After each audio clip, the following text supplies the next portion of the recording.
4 types of financial aid for college. If you're watching this video, chances are you've figured out college is very expensive. And you may have also realized that there are a lot more options out there to help pay for it than you realized. A lot of people, they think, oh, just get an athletic scholarship.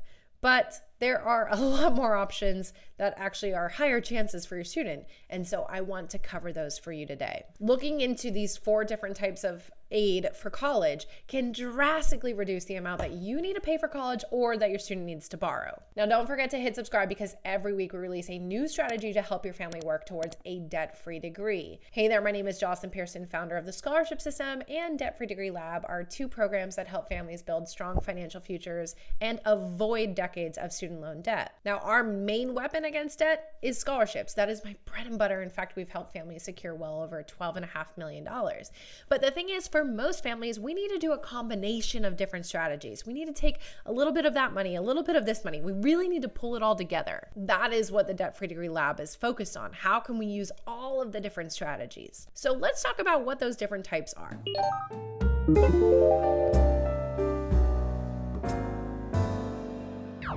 First and foremost, let's talk about grants. When most people think about grants, they think about Pell Grant, which is only offered by submitting FAFSA. So this is why we always tell our families to submit FAFSA.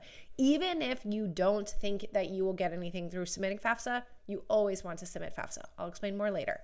That said, I do have an entire FAFSA playlist. So if you need any help with that, just go to our profile after this. We'll also link to it in the description. So check out the description. But that said, the Pell Grant is focused on financial need, but there are grants out there for certain career paths. For example, teachers, for family members of a parent or guardian who lost their life to military service. There are state grants, federal grants. There's a lot of different types. Now, the nice thing about grants is that they're like scholarships in the sense that they do not have to be paid back typically. There may be an exception. It depends on the agreement with, I've seen it with teachers, where if they do not teach for X amount of years in a certain area, then it turns to student loans. So this is something we need to know, but 99% of the time, grants do not have to be paid back. Like I mentioned earlier, these are often based on financial need, but they can also be based on underrepresented areas, as well as demographics, but even career paths. And like I mentioned, we have to submit FAFSA in order to be considered for these. So comment below, has your family submitted FAFSA or have you decided not to? If so, I'd love to know why, because believe it or not, it can really give you access to money,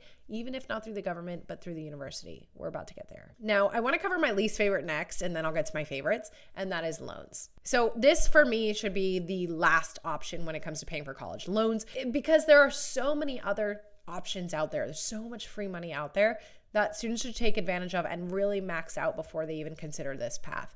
But that said, as we know, many students take out loans. Now, loans do have to be repaid. They have to be paid back with interest. And the type of loan that your student or you borrow will determine how that interest is calculated, how much, when it has to be paid back. There are so many different types and rules and regulations around these. You'll want to know terms, fees, interest rates, cosigner rules. There's a lot to know around this. In fact, I have an entire playlist also on student loans that you can check out. Now, the main 2 types, if we were to break it down, is our federal loans that we get through FAFSA and then private loans that we have to apply for separately.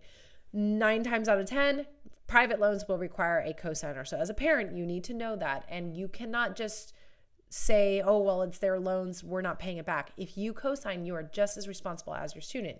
Now, federal loans, these go through, again, ding, ding, ding, FAFSA.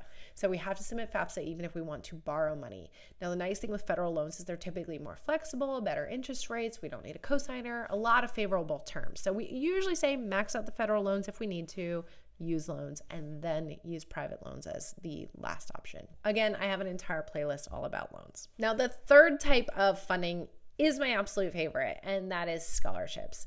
Now, another word that you might hear around this is our cash awards. These are very similar to scholarships with a slight difference. Now, before I get there, whether it's scholarships or cash awards, this is money that students do not have to pay back. They're generally based on merit or based on need, but they can come from so many different sources, from the schools themselves, from businesses, employers, organizations, clubs, schools. I mean, the list goes on. Credit unions, doctors' offices, lawyers' offices, you name it. Now, the difference between a scholarship and a cash award is that a scholarship you typically apply for the school year prior. So say it is January, I'm applying for the following school year beginning in August.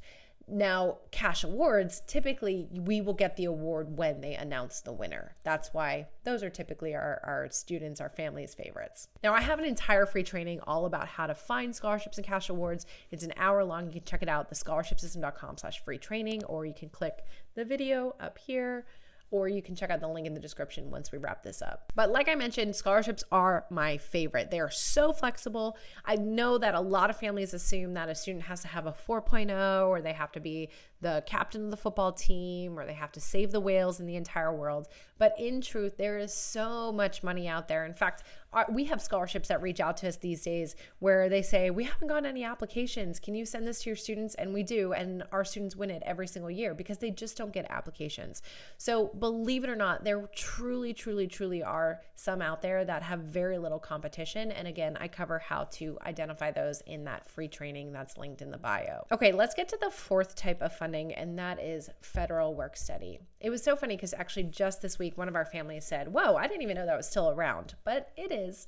And again, this is funding that students can only access if they submit FAFSA. Do you see why FAFSA is important now? This is a program that allows students to work part-time and earn money towards their degree.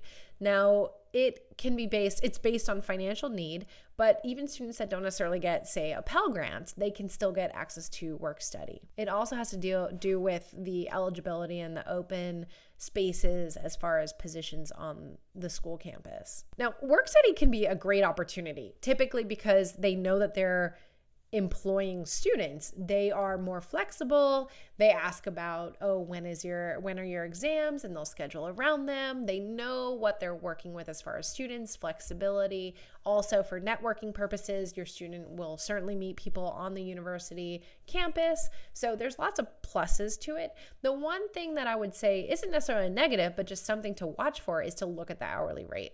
So sometimes you'll find that the hourly rate a student is receiving is not nearly as good as one that they could get if they were to just apply for a part-time job near campus. Most employers, if they are near campus, know that they have to be flexible because most likely they employ a lot of students. So I think that a lot of jobs, even off of campus, are pretty flexible for students, but the hourly rate might be better. Not necessarily, but it is something that we want to at least shop around for. Now, some students, they say, no, I just want it to be easy. I want the university to give me an option, and I just want to go ahead and take it. That's totally fine. Me, I actually found that, if I'm a waitress, I can make a lot more hourly. And so that's what I did. So it really depends on the student, on the jobs that are offered, on the hourly rate that they give. Now, I have an entire YouTube video all about federal work study. Again, we will link to that in the description so that you can watch it next. So that said, this is a very broad overview of 4 different types of financial aid. The point that I want to make here is that there's a lot of free money out there, and we need to be utilizing all of the different sources, not just saying, okay, pick a college, all right, borrow the money. What we want to do is try to tap into all of the different sources that we have, and this is how we can really work towards that debt-free degree. When it comes to paying for college, scholarships, grants, these are your students' best options. They don't have to be paid back, and they are so flexible. There are so many different ways that they can get them. And again, I have that free training where I show you exactly how to build a list of legitimate scholarships with less competition. So check that out in the link in the bio. But then we do have these other sources that I mentioned today. All right, don't forget to hit subscribe. Every week we have a new strategy for you, and I'll see you in the next video.